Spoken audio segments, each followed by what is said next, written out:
Hi friends, welcome back to a new video. ഇന്ന് 10th mains hot ടോപ്പിക്സിൽ 9th സ്റ്റാൻഡേർഡിലെ ദേശീയ വരുമാനം എന്ന മൂന്നാമത്തെ ചാപ്റ്ററാണ് നമ്മൾ ചർച്ച ചെയ്യുന്നത്. എന്താണ് ദേശീയ വരുമാനം? ഒരു രാജ്യത്തിൻ്റെ സാമ്പത്തിക സ്ഥിതി എങ്ങനെയാണ്? ദേശീയ വരുമാനം ഉയർന്ന രാജ്യമാണ് എന്ന് പറയുമ്പോൾ അതിൻ്റെ അർത്ഥം എന്താണ്? ആ രാജ്യം സാമ്പത്തികമായി മുന്നോക്കം നിൽക്കുന്ന രാജ്യമാണെന്നാണ്. ഒരു രാജ്യത്ത് ഒരു വർഷം ഉൽപ്പാദിപ്പിക്കുന്ന സാധനങ്ങളുടെയും സേവനങ്ങളുടെയും ഭാഗമായി ലഭിക്കുന്ന വരുമാനമാണ് ആ രാജ്യത്തിൻ്റെ ദേശീയ വരുമാനം. ഒരു രാജ്യത്ത് ഒരു വർഷം ഉൽപ്പാദിപ്പിക്കുന്ന സാധനങ്ങളുടെയും സേവനങ്ങളുടെയും ഭാഗമായി ലഭിക്കുന്ന വരുമാനമാണ് ആ രാജ്യത്തിൻ്റെ ദേശീയ വരുമാനം. ഈ ദേശീയ വരുമാനം പ്രധാനമായിട്ടും 3 മേഖലകളിൽ നിന്നാണ് ലഭിക്കുന്നത്. ഏതൊക്കെയാണ് ആ 3 മേഖലകൾ? കാർഷിക മേഖല, വ്യാവസായിക മേഖല, സേവന മേഖല. കാർഷിക മേഖല, വ്യാവസായിക മേഖല, സേവന മേഖല എന്നിങ്ങനെ 3 മേഖലകളിൽ നിന്നാണ് പ്രധാനമായിട്ടും ഒരു രാജ്യത്തിന് ദേശീയ വരുമാനം ലഭിക്കുന്നത്. അതായത് ഈ 3 മേഖലകളിൽ നിന്നുള്ള ആകെ വരുമാനം കൂട്ടിയെടുത്താൽ ആ രാജ്യത്തിൻ്റെ ദേശീയ വരുമാനം ലഭിക്കും. ഒരു വർഷം ഉൽപ്പാദിപ്പിക്കുന്ന സാധനങ്ങളുടെയും സേവനങ്ങളുടെയും ആകെ മൂല്യം പണത്തിൽ കണക്കാക്കുമ്പോൾ ലഭിക്കുന്നതാണ് ആ രാജ്യത്തിൻ്റെ ദേശീയ വരുമാനം. ക്ലിയർ ആയോ? കാർഷിക മേഖല, വ്യാവസായിക മേഖല, സേവന മേഖല എന്നീ 3 മേഖലകളിൽ നിന്നുള്ള ആകെ വരുമാനം കൂട്ടുമ്പോഴാണ് ദേശീയ വരുമാനം ലഭിക്കുന്നത്. ഒരു വർഷം ഉൽപ്പാദിപ്പിക്കുന്ന സാധനങ്ങളുടെയും സേവനങ്ങളുടെയും ആകെ മൂല്യം പണത്തിൽ കണക്കാക്കുമ്പോൾ ലഭിക്കുന്നതാണ് ആ രാജ്യത്തിൻ്റെ ദേശീയ വരുമാനം. ഇനി ഒരു രാജ്യത്തിൻ്റെ സാമ്പത്തിക വളർച്ച എത്രത്തോളം ഉണ്ടെന്ന് കണ്ടെത്താനും രാജ്യങ്ങളുടെ സാമ്പത്തിക സ്ഥിതി താരതമ്യം ചെയ്യാനുമൊക്കെ ദേശീയ വരുമാനം സഹായകമാണെന്ന് ഓർക്കുക. ഒരു രാജ്യത്തിൻ്റെ സാമ്പത്തിക വളർച്ച എത്രത്തോളം ഉണ്ടെന്ന് കണ്ടെത്താനും രാജ്യങ്ങളുടെ സാമ്പത്തിക സ്ഥിതി തമ്മിൽ കമ്പയർ ചെയ്യുവാനും ഈ ദേശീയ വരുമാനം സഹായകമാണ്. ഇനി ദേശീയ വരുമാനം കണ്ടെത്തുന്നതിന് മറ്റെന്തെല്ലാം ലക്ഷ്യങ്ങളാണുള്ളത്? ഇപ്പോൾ നമ്മൾ ഓൾറെഡി പറഞ്ഞു ഒരു ലക്ഷ്യം എന്താണ്? ഈ ദേശീയ വരുമാനം കണക്കാക്കുന്നതിലൂടെ ഒരു രാജ്യത്തിന് എത്രത്തോളം സാമ്പത്തിക വളർച്ചയുണ്ടെന്ന് കണ്ടെത്താനായിട്ട് സാധിക്കും. അതുപോലെ രാജ്യങ്ങളുടെ സാമ്പത്തിക സ്ഥിതികൾ തമ്മിൽ താരതമ്യം ചെയ്യുവാനും സാധിക്കും. 3, ദേശീയ വരുമാനം കണക്കാക്കുന്നത് മറ്റ് ചില ലക്ഷ്യങ്ങൾ കൂടി മുന്നിൽ കണ്ടിട്ടാണ്. എന്തൊക്കെയാണ്? സമ്പദ്ഘടനയിലെ വിവിധ മേഖലകളുടെ സംഭാവനകൾ വിലയിരുത്തുന്നതിന്. നമ്മൾ 3 മേഖലകൾ പറഞ്ഞു: കാർഷിക മേഖല, വ്യാവസായിക മേഖല, സേവന മേഖല. അപ്പോൾ ഈ സമ്പദ്ഘടനയിലെ വിവിധ മേഖലകളുടെ സംഭാവന വിലയിരുത്തുന്നതിന് ഏത് മേഖലയിൽ നിന്നാണ് കൂടുതൽ വരുമാനം ലഭിക്കുന്നത് എന്നൊക്കെ അറിയാനായിട്ടും ഈ ഒരു ദേശീയ വരുമാനം കണക്കാക്കുന്നത് സഹായിക്കും. സമ്പദ്ഘടന നേരിടുന്ന പ്രശ്നങ്ങളെക്കുറിച്ച് പഠിക്കുന്നതിനും ദേശീയ വരുമാനം കണക്കാക്കുന്നത് സഹായകമാകുന്നുണ്ട്. സമ്പദ് വ്യവസ്ഥ നേരിടുന്ന പ്രശ്നങ്ങൾ പഠിക്കുന്നതിനും ദേശീയ വരുമാനം കണക്കാക്കുന്നത് ഹെൽപ്ഫുള്ളാണ്.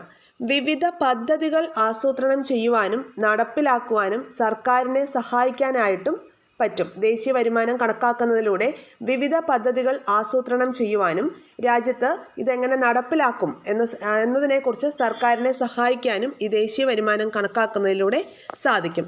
മറ്റൊരു പോയിന്റ്, ഉൽപാദനം, വിതരണം, ഉപഭോഗം തുടങ്ങിയ സാമ്പത്തിക പ്രവർത്തനങ്ങളുടെ പരിമിതികളും മേന്മകളും കണ്ടെത്തുന്നതിനും ദേശീയ വരുമാനം കണക്കാക്കുന്നതിലൂടെ സാധിക്കും.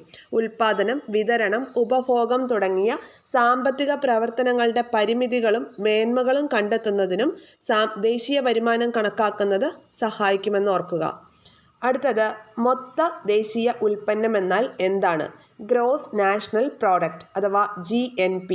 മൊത്ത ദേശീയ ഉൽപ്പന്നം എന്താണ്? മൊത്ത ദേശീയ ഉൽപ്പന്നം എന്ന് പറഞ്ഞാൽ ദേശീയ വരുമാനത്തിൻ്റെ ഒരു പ്രധാനപ്പെട്ട ആശയമാണ്. അത് രാജ്യത്ത് ഉൽപ്പാദിപ്പിക്കുന്ന അന്തിമ ഉൽപ്പന്നങ്ങളുടെയും സേവനങ്ങളുടെയും അടിസ്ഥാനത്തിലാണ് മൊത്ത ദേശീയ ഉൽപ്പന്നം കണക്കാക്കുന്നത്. Final goods and services. രാജ്യത്ത് ഉൽപ്പാദിപ്പിക്കുന്ന അന്തിമ ഉൽപ്പന്നങ്ങളുടെയും സേവനങ്ങളുടെയും അടിസ്ഥാനത്തിലാണ് മൊത്ത ദേശീയ ഉൽപ്പന്നം കണക്കാക്കുന്നത്. ഉപഭോഗത്തിന് വേണ്ടിയിട്ട് ലഭ്യമാകുന്ന ഉൽപ്പന്നമാണ് അന്തിമ ഉൽപ്പന്നം. ഉദാഹരണമായിട്ട് തുണി, നൂല്, ബട്ടൺസ് എന്നീ വസ്തുക്കൾ ഉപയോഗിച്ച് ഷർട്ട് നിർമ്മിക്കുന്നു എന്നിരിക്കട്ടെ. അപ്പോൾ ഇവിടെ ഉപഭോഗത്തിനുള്ള ഷർട്ടാണ് അതിൻ്റെ അന്തിമ ഉൽപ്പന്നം. ഈ അന്തിമ ഉൽപ്പന്നത്തിൻ്റെ പണമൂല്യമാണ് മൊത്തദേശീയ ഉൽപ്പന്നം കണക്കാക്കുമ്പോൾ സ്വീകരിക്കുന്നതെന്ന്. ക്ലിയർ ആയോ? അതായത് തുണി, നൂല്, ബട്ടൺസ് പോലുള്ള അസംസ്കൃത വസ്തുക്കളെല്ലാം ഉപയോഗിച്ച് നിർമ്മിച്ച പ്രോഡക്റ്റാണ് ഈ ഷർട്ട്. ഈ ഷർട്ടാണ് അന്തിമ ഉൽപ്പന്നം. അപ്പോൾ ഈ അന്തിമ ഉൽപ്പന്നത്തിൻ്റെ പണമൂല്യമാണ് മൊത്തദേശീയ ഉൽപ്പന്നം കണക്കാക്കുമ്പോൾ സ്വീകരിക്കുന്നത്. അതായത് ഉൽപ്പാദിപ്പിക്കപ്പെടുന്ന അന്തിമ സാധനങ്ങളുടെയും സേവനങ്ങളുടെയും പണമൂല്യമാണ് മൊത്തദേശീയ ഉൽപ്പന്നം. അപ്പോൾ ഒരു സാമ്പത്തിക വർഷത്തേക്കാണ് ഈ മൊത്തദേശീയ ഉൽപ്പന്നം അല്ലെങ്കിൽ GNP ഗ്രോസ് നാഷണൽ പ്രോഡക്റ്റ് കണക്കാക്കുന്നത്. അപ്പോൾ ഇന്ത്യയിൽ എന്നാണ് സാമ്പത്തിക വർഷം തുടങ്ങുന്നത്? ഏപ്രിൽ 1-നാണ് അല്ലേ? ഇന്ത്യയിൽ ഏപ്രിൽ 1 മുതൽ മാർച്ച് 31 വരെയാണ് ഒരു സാമ്പത്തിക വർഷം എന്ന് പറയുന്നത്. അപ്പോൾ മൊത്തദേശീയ ഉൽപ്പന്നം ക്ലിയർ ആയി എന്ന് വിശ്വസിക്കുന്നു. രാജ്യത്ത് ഉൽപ്പാദിപ്പിക്കുന്ന അന്തിമ സേവനങ്ങളുടെയും ഉൽപ്പന്നങ്ങളുടെയും അടിസ്ഥാനത്തിലാണ് മൊത്തദേശീയ ഉൽപ്പന്നം കണക്കാക്കുന്നത്.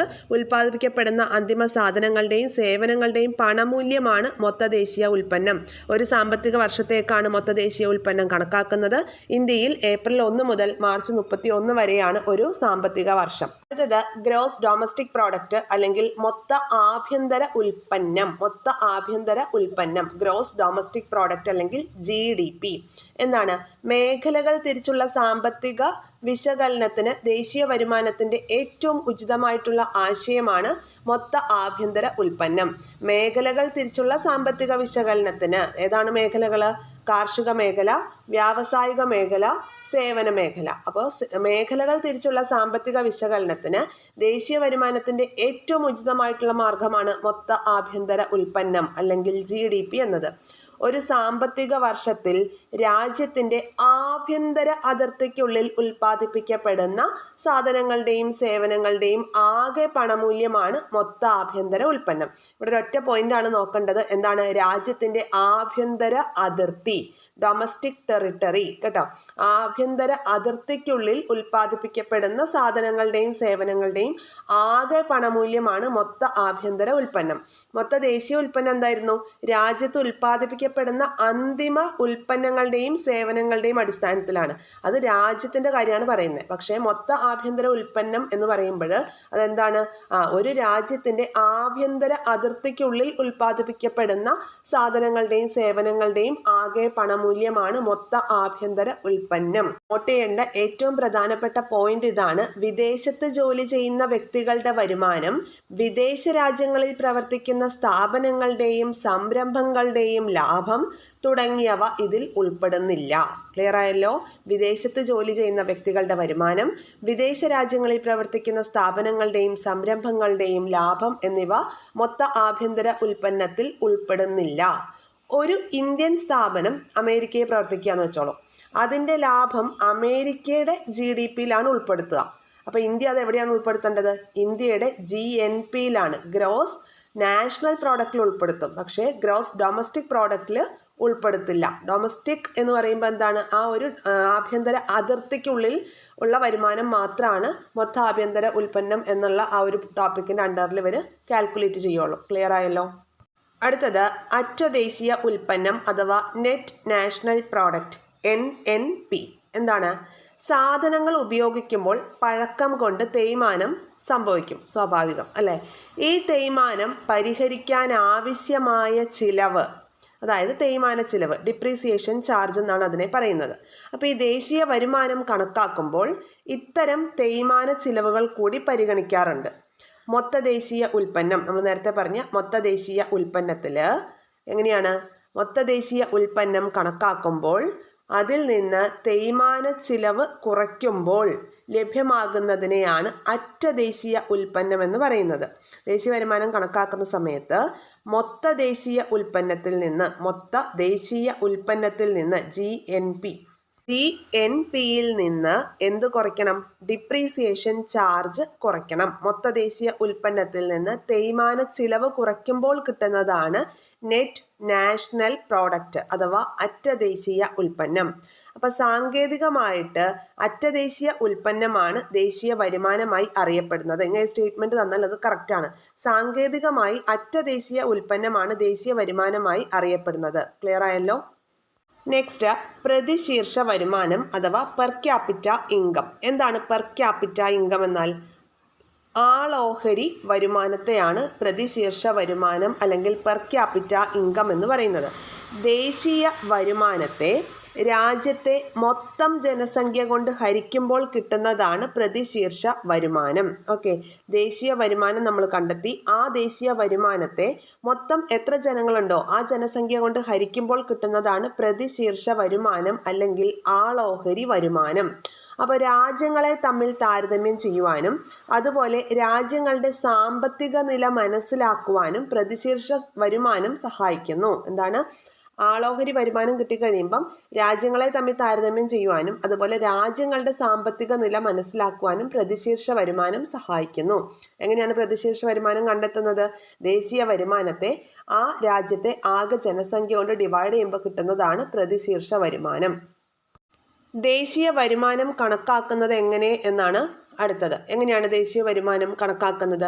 ദേശീയ വരുമാനത്തെ അടിസ്ഥാനമാക്കിയിട്ടാണ് ഒരു രാജ്യത്തിൻ്റെ സാമ്പത്തിക സ്ഥിതി കണക്കാക്കുന്നത്. അപ്പോൾ സാമ്പത്തികമായി ഉന്നമനം വേണമെന്നുണ്ടെങ്കിൽ ഉൽപ്പാദനം വർദ്ധിപ്പിക്കണം. ഉൽപ്പാദനം വർദ്ധിപ്പിക്കുമ്പോൾ ഉൽപ്പാദന ഘടകങ്ങളായിട്ടുള്ള ഭൂമി, തൊഴിൽ, മൂലധനം, സംഘടനം എന്നിവയുടെ പ്രതിഫലവും വർദ്ധിക്കും. ഭൂമിയുടെ പ്രതിഫലമാണ് എന്താ? പാട്ടം. അതുപോലെ തൊഴിലിൻ്റെ പ്രതിഫലമാണ് കൂലി. മൂലധനത്തിൻ്റെ പ്രതിഫലം പലിശയും സംഘടനത്തിൻ്റെ പ്രതിഫലമായിട്ടുള്ളത് ലാഭവുമാണ്. ഒന്നുമില്ല, ഉൽപ്പാദനം വർദ്ധിക്കുമ്പോൾ ഉൽപ്പാദന ഘടകങ്ങളുടെ പ്രതിഫലവും വർദ്ധിക്കും. അങ്ങനെ ഈ പ്രതിഫലം വർദ്ധിക്കുമ്പോൾ ഉപഭോഗത്തിനും നിക്ഷേപത്തിനും കൂടുതൽ തുക ചിലവാക്കണം. നമ്മളുടെ കയ്യിൽ വരുമാനം വർദ്ധിക്കുമ്പോൾ നമ്മുടെ ചിലവ് വർദ്ധിക്കുമല്ലോ. ചിലവ് വർദ്ധിക്കുമ്പം അതിനനുസരിച്ച് നമ്മൾ സാധനങ്ങൾ കൺസ്യൂം ചെയ്യുമ്പം ഉൽപ്പാദനവും വർദ്ധിക്കണം. അതാണ് ഈ പറഞ്ഞു വന്നത്. അപ്പോൾ ഉൽപ്പാദനം, വരുമാനം, ചെലവ് ഈ 3 കാര്യങ്ങൾ പരസ്പരം ബന്ധപ്പെട്ടിരിക്കുന്നു എന്നുള്ളതാണ്. ദേശീയ വരുമാനം കണക്കാക്കാൻ വേണ്ടിയിട്ട് 3 രീതികളാണ്. അത് ഈ 3 കാര്യങ്ങൾ തന്നെയാണ്: ഉൽപ്പാദന രീതി, വരുമാന രീതി, ചിലവ് രീതി. ഉൽപ്പാദന രീതി, വരുമാന രീതി, ചെലവ് രീതി. ചെലവ് എന്നാണ് കേട്ടോ മലയാളം കറക്റ്റ് വേർഡ്, ചിലവല്ല, ചെലവ്. ഓക്കെ, അപ്പോൾ 3 രീതികൾ നമ്മൾ പറഞ്ഞു: ഉൽപ്പാദന രീതി, വരുമാന രീതി, ചെലവ് രീതി. ഇനി ആദ്യത്തെ ഉൽപ്പാദന രീതി എന്താണെന്ന് നോക്കാം. പ്രാഥമിക, ദ്വിതീയ, തൃതീയ മേഖലകളിൽ ഉൽപ്പാദിപ്പിക്കപ്പെടുന്ന സാധനങ്ങളുടെയും സേവനങ്ങളുടെയും ആകെ പണമൂല്യം കണ്ടെത്തിയിട്ട് ദേശീയ വരുമാനം കണക്കാക്കുന്ന രീതിയാണ് ഉൽപ്പാദന രീതി. പ്രാഥമിക, ദ്വിതീയ, തൃതീയ മേഖലകളിൽ ഉൽപ്പാദിപ്പിക്കുന്ന സാധനങ്ങളുടെയും സേവനങ്ങളുടെയും ആകെ മണി വാല്യൂ അത് കണ്ടെത്തിയിട്ട് ദേശീയ വരുമാനം കണക്കാക്കുന്ന രീതിയാണ് ഉൽപ്പാദന രീതി എന്നതുകൊണ്ട് ഉദ്ദേശിക്കുന്നത്. ഈ ദേശീയ വരുമാനത്തിൽ വിവിധ മേഖലകളുടെ പങ്കാളിത്തം എത്രത്തോളം ഉണ്ടെന്നും ഏതു മേഖലയാണ് ഏറ്റവും കൂടുതൽ സംഭാവന നൽകുന്നത് എന്നൊക്കെ വിലയിരുത്താൻ വേണ്ടിയിട്ട് ഉൽപ്പാദന രീതി ഹെൽപ്ഫുൾ ആണ്. ഇനി മറ്റൊരു രീതിയാണ് ദേശീയ വരുമാനം കണക്കാക്കുന്ന മറ്റൊരു രീതിയാണ് വരുമാന രീതി. എന്താണ് വരുമാന രീതി? വരുമാന രീതി എന്നാൽ ഉൽപ്പാദന ഘടകങ്ങളായിട്ടുള്ള ഭൂമി, തൊഴിൽ, മൂലധനം, സംഘടനം, ഇതാണ് ഉൽപ്പാദന ഘടകങ്ങൾ. ഇവയിൽ നിന്ന് കിട്ടുന്ന പ്രതിഫലം, അതായത് പാട്ടം, കൂലി, പലിശ, ലാഭം, ഈ സാധനങ്ങൾ ഉൽപ്പാദന ഘടകങ്ങളിൽ നിന്ന് ലഭിക്കുന്ന പാട്ടം, കൂലി, പലിശ, ലാഭം എന്നിവയുടെ അടിസ്ഥാനത്തിൽ ദേശീയ വരുമാനം കണക്കാക്കുന്നതാണ് വരുമാന രീതി. ഓക്കെ, കിട്ടുന്ന വരുമാനത്തിനെ അടിസ്ഥാനമാക്കിയിട്ടുള്ള ദേശീയ വരുമാനം കണക്കാക്കുന്ന രീതി. ഉൽപ്പാദന ഘടകങ്ങളിൽ നിന്ന് ലഭിക്കുന്ന വരുമാനത്തെ അടിസ്ഥാനമാക്കിയിട്ടുള്ള ദേശീയ വരുമാനം കണക്കാക്കുന്ന രീതിയെയാണ് വരുമാന രീതി എന്ന് പറയുന്നത്. അപ്പോൾ ഓരോ ഉൽപ്പാദന ഘടകത്തിൻ്റെയും ദേശീയ വരുമാനത്തിനുള്ള സംഭാവന വേർതിരിച്ച് അറിയാനൊക്കെ ഈ ഒരു രീതി ഹെൽപ്ഫുൾ ആണ്. ഇനി അടുത്തത് ചെലവ് രീതിയാണ്. എന്താണ് ചെലവ് രീതി? ഒരു വർഷത്തിൽ വ്യക്തികളും സ്ഥാപനങ്ങളും സർക്കാരും ആകെ ചെലവഴിക്കുന്ന തുക കണ്ടെത്തിയിട്ട് ദേശീയ വരുമാനം കണക്കാക്കുന്ന രീതിയാണ് ചെലവ് രീതി. ഒരു വർഷത്തിൽ വ്യക്തികളും സ്ഥാപനങ്ങളും സർക്കാരും ആകെ ചെലവഴിക്കുന്ന തുക കണ്ടെത്തുക, എന്നിട്ട് അതിനെ അടിസ്ഥാനപ്പെടുത്തി ദേശീയ വരുമാനം കണക്കാക്കുക. അതാണ് ചെലവ് രീതി. ഇവിടെ നോട്ട് ചെയ്യേണ്ട ഒരു ഇമ്പോർട്ടൻറ്റ് പോയിന്റ് ഇതാണ്: നിക്ഷേപവും ചെലവായിട്ട് തന്നെയാണ് കണക്കാക്കുന്നത്. നിക്ഷേപത്തെ ചെലവായിട്ട് തന്നെയാണ് കണക്കാക്കുന്നത്. ഇനി ഉപഭോഗ ചെലവും നിക്ഷേപ ചെലവും സർക്കാർ ചെലവും കൂടി ചേരുമ്പോഴാണ് ആകെ ചെലവ് ലഭിക്കുന്നത് എന്നുകൂടി ഓർത്തു വയ്ക്കുക. ഒരു വർഷത്തിൽ വ്യക്തികളും സ്ഥാപനങ്ങളും സർക്കാരും ആകെ ചെലവഴിക്കുന്ന തുക കണ്ടെത്തിയിട്ട് ദേശീയ വരുമാനം കണക്കാക്കുന്ന രീതിയാണ് ചെലവ് രീതി എന്ന് പറയുന്നത്. ചെലവിനകത്ത് ആരുടെയൊക്കെ ചെലവ് വരും? വ്യക്തിയുടെ ചെലവ് വരും, സർക്കാരിൻ്റെ ചെലവ് വരും, സ്ഥാപനങ്ങളുടെ ചെലവ് വരും. അതോടൊപ്പം നിക്ഷേപവും ഒരു ചിലവായിട്ട് തന്നെയാണ് കണക്കാക്കുന്നത്. അതായത് ഉപഭോഗ ചിലവ്, നിക്ഷേപ ചിലവ്, സർക്കാർ ചിലവ് എന്നിവ കൂടി ചേരുമ്പോഴാണ് ആകെ ചിലവ് ലഭിക്കുന്നത്. ക്ലിയർ ആയല്ലോ? അപ്പോൾ ഈ 3 രീതിയിൽ കണക്കാക്കിയിട്ടും ദേശീയ വരുമാനം, ഈ 3 രീതിയിൽ കണക്കാക്കുമ്പോഴും ദേശീയ വരുമാനം ഒന്ന് തന്നെയായിരിക്കും. മനസ്സിലായോ? വരുമാന രീതിയിലൂടെയും ചെലവ് രീതിയിലൂടെയും അതുപോലെ ഉൽപ്പാദന രീതിയിലൂടെയും കണക്കാക്കുമ്പോൾ ദേശീയ വരുമാനം ഒന്ന് തന്നെ ആയിരിക്കും എന്നുള്ള പോയിന്റും നോട്ട് ചെയ്യാം. നെക്സ്റ്റ് പോയിന്റ് നോക്കാം. ഇന്ത്യയുടെ ദേശീയ വരുമാനം കണക്കാക്കുന്നതിനുള്ള പ്രയാസങ്ങൾ എന്തൊക്കെയാണ്? ഇന്ത്യയിൽ ദേശീയ വരുമാനം കണക്കാക്കുന്നതിനുള്ള സർക്കാർ ഏജൻസിയാണ് CSO അഥവാ സെൻട്രൽ സ്റ്റാറ്റിസ്റ്റിക്കൽ ഓഫീസ്. ഇന്ത്യയിൽ ദേശീയ വരുമാനം കണക്കാക്കുന്നതിനുള്ള സർക്കാർ ഏജൻസിയാണ് സെൻട്രൽ സ്റ്റാറ്റിസ്റ്റിക്കൽ ഓഫീസ്. മുഖ്യമായും സർക്കാരിൻ്റെ ആസൂത്രണ വികസന പ്രവർത്തനങ്ങൾക്ക് വേണ്ടിയിട്ടാണ് CSO കണക്കെടുപ്പ് നടത്തുന്നത്. ജനങ്ങൾ ഏർപ്പെട്ടിരിക്കുന്ന തൊഴിലുകളുടെയും തൊഴിൽ മേഖലകളുടെയും സ്ഥിതി മനസ്സിലാക്കാൻ CSOയുടെ ദേശീയ വരുമാന കണക്കുകൾ സഹായകമാണ്. അപ്പോൾ നമുക്കറിയാം ഇന്ത്യയിൽ 3 രീതിയിലാണ് ദേശീയ വരുമാനം കണക്കാക്കുന്നത് അല്ലേ? ഉൽപ്പാദന രീതി, വരുമാന രീതി, ചെലവ് രീതി എന്നീ 3 രീതികളിൽ. അപ്പോൾ ദേശീയ വരുമാനം കണക്കാക്കുന്നത് രാജ്യത്തിൻ്റെ സാമ്പത്തിക സ്ഥിതി മനസ്സിലാക്കാനൊക്കെ ഹെൽപ്ഫുൾ ആണെന്ന് നമ്മൾ പറഞ്ഞു. പക്ഷേ ഇതിന് ഒട്ടേറെ പ്രായോഗികപരമായിട്ടുള്ളതും ആശയപരമായിട്ടുള്ളതും പ്രശ്നങ്ങളുണ്ട്. എന്തൊക്കെ പ്രശ്നങ്ങളാണ് ഉള്ളത്? അതായത് വിശ്വാസയോഗ്യമായ സ്ഥിതിവിവര കണക്കിൻ്റെ അഭാവം.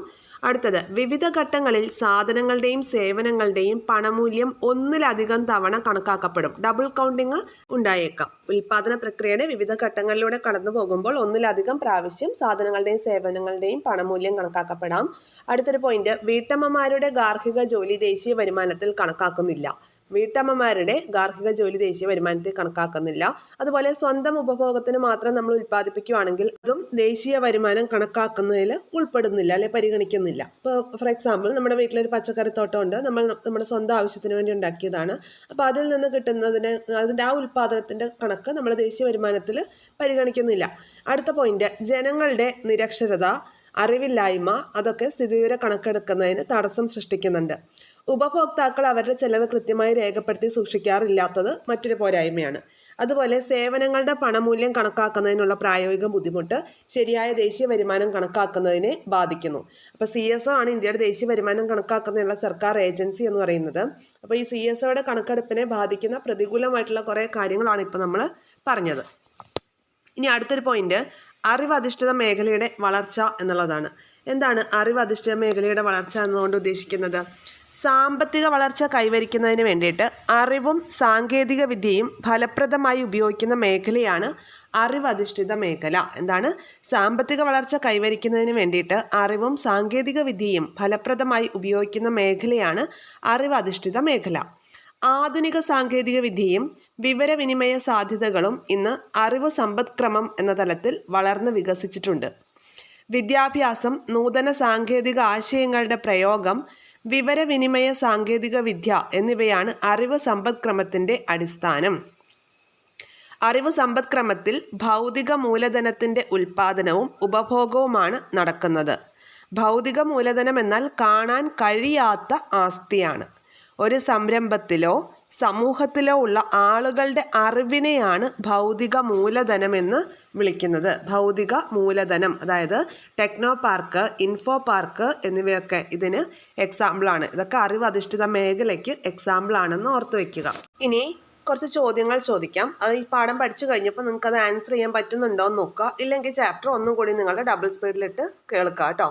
അപ്പോൾ ആദ്യത്തെ ചോദ്യം ഇതാണ്: അറ്റദേശീയ ഉൽപ്പന്നം കണക്കാക്കുന്നത് എങ്ങനെയാണ്? അറ്റദേശീയ ഉൽപ്പന്നം അഥവാ നെറ്റ് നാഷണൽ പ്രോഡക്റ്റ് കണക്കാക്കുന്നത് എങ്ങനെയാണ്? നിങ്ങൾക്ക് ഉത്തരം കിട്ടുന്നുണ്ടോ എന്ന് നോക്കാം. എങ്ങനെയാണ് നെറ്റ് നാഷണൽ പ്രോഡക്റ്റ് കണക്കാക്കുന്നത് എങ്ങനെയാണ്? മൊത്ത ദേശീയ ഉൽപ്പന്നത്തിൽ നിന്ന് തേയ്മാന ചിലവ് കുറയ്ക്കുന്നതാണ് അല്ലേ? മൊത്ത ദേശീയ ഉൽപ്പന്നത്തിൽ നിന്ന് തേയ്മാന ചിലവ് കുറയ്ക്കുമ്പോഴാണ് നമുക്ക് അറ്റദേശീയ ഉൽപ്പന്നം അല്ലെങ്കിൽ നെറ്റ് നാഷണൽ പ്രോഡക്റ്റ് കിട്ടുന്നത്.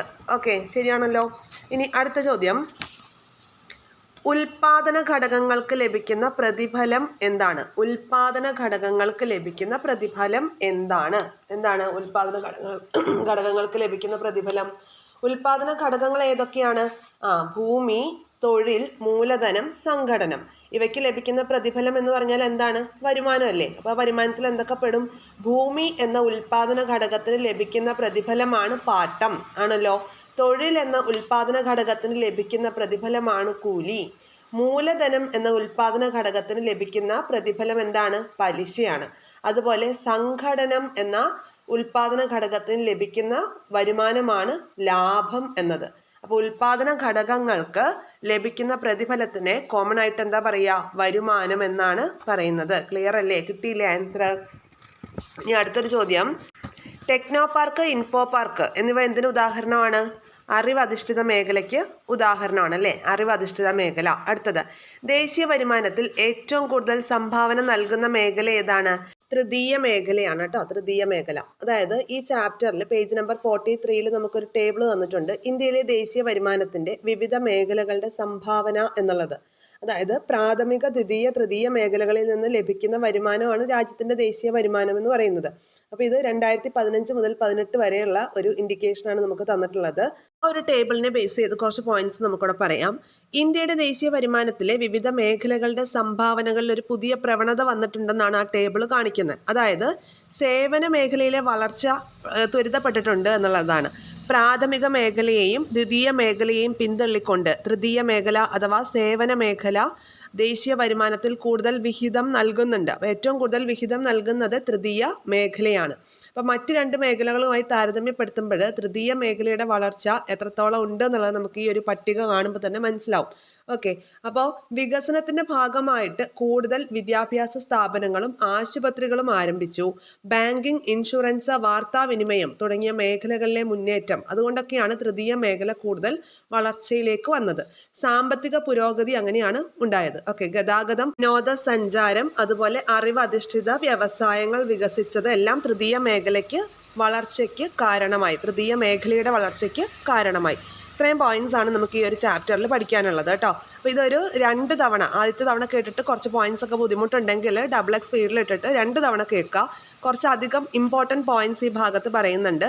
മൊത്ത ദേശീയ ഉൽപ്പന്നം, മൊത്ത ആഭ്യന്തര ഉൽപ്പന്നം, അറ്റ ദേശീയ ഉൽപ്പന്നം, അങ്ങനെയുള്ള കാര്യങ്ങളൊക്കെ ഇതിൽ പഠിക്കുക. പ്രതിശീർഷ വരുമാനം, അതൊക്കെ ഇമ്പോർട്ടൻ്റ് ആണ്, എക്സാമുകൾക്ക് ആവർത്തിച്ച് ചോദിക്കുന്നതുമാണ്. അപ്പോൾ ഒരു 2-3 തവണ ക്ലാസ് ഒന്ന് ആവർത്തിച്ച് കേൾക്കുക. ടെക്സ്റ്റ് ബുക്ക്, നോട്ട് എഴുതണം എന്നില്ല, ടെക്സ്റ്റ് ബുക്ക് വെച്ച് തന്നെ നിങ്ങൾക്ക് പഠിക്കാവുന്നതാണ്. അപ്പോൾ ഇതുപോലെ യൂസ്ഫുൾ ആയിട്ടുള്ള വീഡിയോസ് തുടർന്ന് ലഭിക്കാൻ ചാനൽ സബ്സ്ക്രൈബ് ചെയ്യുക, ഷെയർ ചെയ്ത് നിങ്ങളുടെ ഫ്രണ്ട്സിലേക്ക് കൂടി എത്തിക്കുക. നിങ്ങളുടെ അഭിപ്രായങ്ങൾ കമൻസിൻ്റെ രൂപത്തിൽ രേഖപ്പെടുത്തുക. Thank you all, have A nice day.